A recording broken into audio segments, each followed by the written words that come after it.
I'm going to share a few stories with you. One by one though, because if I was overwhelmed by them, I have a feeling you kids will be too. I'm Officer Bradley. I retired from the force 10 years ago at the ripe age of 50.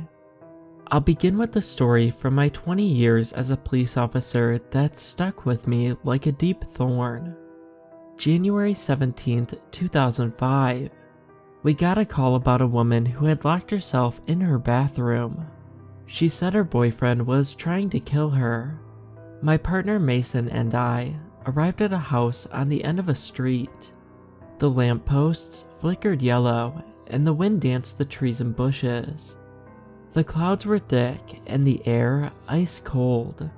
We took position at the front door. We knocked. "Please open up." Only the sound of wind chimes.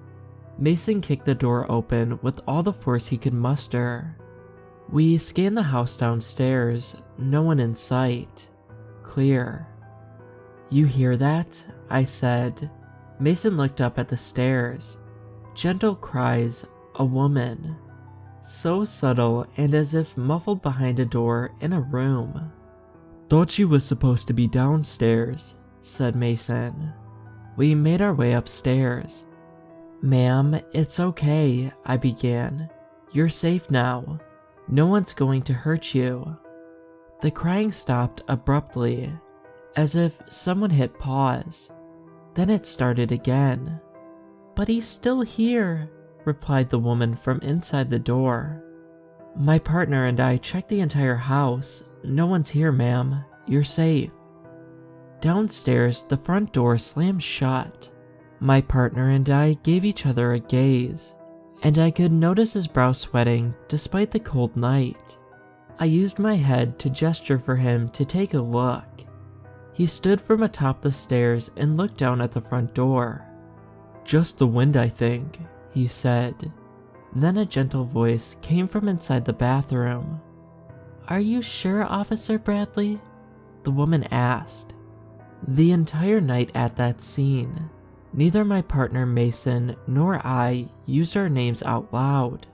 Not once. "Ma'am, do you need help or not?" Mason was agitated. "We need to know you're okay, so step back because I'm kicking it in." A part of me believes Mason was more eager to see the woman's face, to find out who she was and how she knew what she did, than he was for her safety.